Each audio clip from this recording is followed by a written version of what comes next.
ከህዝብ እንደራሴዎች ምክር ቤት ከነበሩ ጉዳዮች ወጣ ስንል ደግሞ የኢትዮጵያ ኤሌክትሪክ አገልግሎት የኃይል ስርቆት ፈጻሚዎችን ለሚጠቁሙ አካላት ከሚገኘው የቅጣት ገንዘብ 25 በመቶን በወረታ መክፈል የሚያስችለውን መመሪያ ወደ ስራ ማስገባቱን አስታወቀ።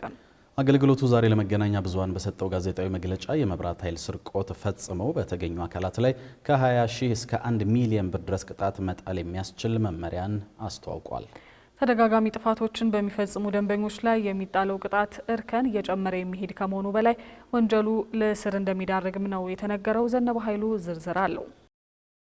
የኢትዮጵያ ኤሌክትሪክ አገልግሎት ዛሬ በሰጠው ጋዜጣዊ መግለጫ በኃይል ስርቆት ምክንያት እየደረሰብኝ ያለው ኪሳራ እያየለ በመምጣቱ ወንጀለኞች ተገቢውን ቅጣት እንዲያገኙ ያስችላል ያልኩትን አዲስ መመሪያ ወደ ስራ አስገብቻለሁ ብሏል። አገልግሎት ተቋሙ ባለፉት 11 ወራት ብቻ 9369 ከኃይል ስርቆት፣ ያልተፈቀደ የኃይል ጭነት እንዲሁም ብሬከር መቀየር ጋር የተያዙ ግኝቶች መመዝገባቸውን ገልጾ ይህም ከ259 ሚሊዮን ብር በላይ አክስሮኛል ሲል ገልጿል። ከኃይል ስርቆት ጋር በቀጥታ በተገናኘም ከ1934 ግኝቶች መካከል 298 ደንበኞች ጥፋተኛ ሆነው ስለመገኘታቸው ነው የተነገረው። በ11 ወራት ውስጥ ለስርቆት የተዳረገው የኤሌክትሪክ ኃይል 156 ጊጋዋት እንደሚገመት የገለጸው የኢትዮጵያ ኤሌክትሪክ አገልግሎት ይህ ኃይል 5 ኪሎዋት የኃይል መጠን የሚጠቀሙ 85000 አዳዲስ ደንበኞችን ለማፍራት ይረዳኝ ነበር ብሏል። ታዲያ ይህን ችግር በማስተማር ብቻ መቅረፍ አዳጋች በመሆኑ ወንጀሉን በሚፈጽሙ አካላት ላይ የተለያዩ እርከን ያላቸው ቅጣቶች መጣል አስፈላጊ ሆኖ ተገኝቷል ተብሏል። የንግድ ቤት ታሪፍ መደብ ተጠቃሚ ከሆነ ለመጀመሪያ ጊዜ ኤሌክትሪክ ከሰረቀ 500 ሺህ ብር ቅጣት ይጣልበታል።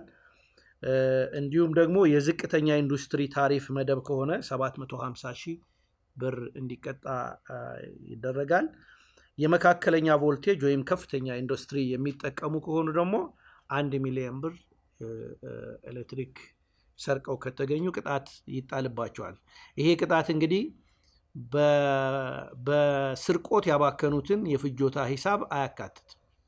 ራሱን ችሎ በቅጣት በፋይንስ መልክ የሚቀመጥ ነው። ያባከኑት ኤነርጂ ግን ተሰልቶ እንዲከፍሉ ይደረጋል በተጨማሪ ማለት ነው። የመኖሪያ ቤት ደንበኞች መሰሉን ኤሌክትሪክ ኃይል ስርቆት ፈጽሞ ሲገኙ ደግሞ እስከ 20 ሺህ ብር ቅጣት ይጣልባቸዋል የተባለ ሲሆን ለሁለተኛ ጊዜ ወንጀሉን የሚፈጽሙ ደንበኞች ላይም ተጨማሪ ቅጣቶች እንደሚጣሉ ተገልጿል። ለሁለተኛ ጊዜ የኃይል ስርቆት የፈጸመ ደንበኛ ከተገኘ ከዚህ በፊት የከፈሉት በመጀመሪያው ላይ የከፈሉት የመኖሪያ ቤት ደንበኛ 20 ሺህ ቅጣት ይከፍላል።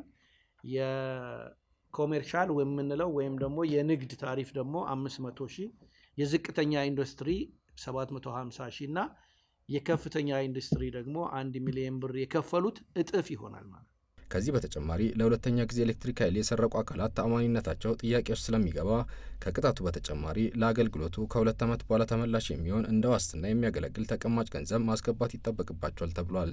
በዚህ መሰረት ከመኖሪያ ቤት ታሪፍ መደብ ተጠቃሚ ደንበኞች በስተቀር ለጠቅላላ ንግድ ታሪፍ ደንበኛ 1 ሚሊዮን ብር፣ ለዝቅተኛና መካከለኛ ኢንዱስትሪ ታሪፍ ደንበኞች ደግሞ 2 ሚሊዮን ብር ተቀማጭ ለተቋሙ እንዲያስይዙ ይደረጋል ነው የተባለው። ከ2 ጊዜ በላይ የኤሌክትሪክ ኃይል የሚሰርቁ ደንበኞች ደግሞ የቅጣቱም ሆነ የተቀማጭ ገንዘብ ዋጋ እየጨመረ እንደሚሄድ ተመልክቷል። ከሁለተኛ ጊዜ በላይ የሚሰርቁ ደንበኞችም 3ም 4ም 5ም ወደዚህ ፕራክቲስ የሚገቡ ሊኖሩ ይችላሉ። እነዚህንም የሚያስተናግድበት የተከለሰው ፕሮሲጀር አለው። ይሄ መጨረሻ ላይ በመጨረሻ በሁለተኛው ላይ የከፈሉት ብቻ ሳይሆን 3ም 4ም ጊዜ ቢሰርቁ በመጨረሻ ጊዜ የከፈሉት ቅጣትም ሴኩሪቲ ዲፖዚትም እጥፍ እየሆነ ይሄዳል ማለት ነው። ፎልድ እየሆነ እየታጠፈ ይሄዳል ማለት ነው። ታዲያ የኢትዮጵያ ኤሌክትሪክ አገልግሎት የኢነርጂ ስርቆት መፈጸሙን ለጠቆመ አካል ጥቆማው ትክክለኛ መሆኑ ከተረጋገጠ በኋላ ከቅጣት ገንዘቡ ላይ 25 በመቶ ማበረታቻ እንዲከፈለው እንደሚያደርግ በዚሁ ጊዜ አሳውቋል።